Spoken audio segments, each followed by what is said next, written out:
Hello everyone. Today I'm going to show you a simple step-by-step guide on how to change your email address in the Discord app on your Android phone.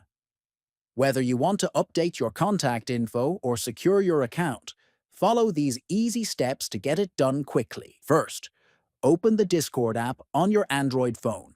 Next, tap on Settings icon at top right corner. Then, scroll down slightly and tap on Account.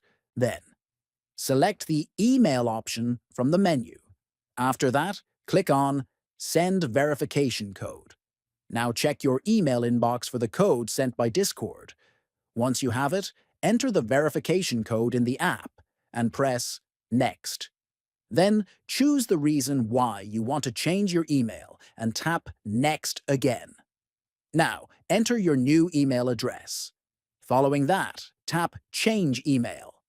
Finally, enter your Discord account password to confirm the change and tap Done. That's it.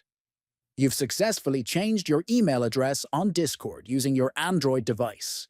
If you found this guide helpful, please like, subscribe, and leave a comment with any questions. Thanks for watching, and see you in the next video.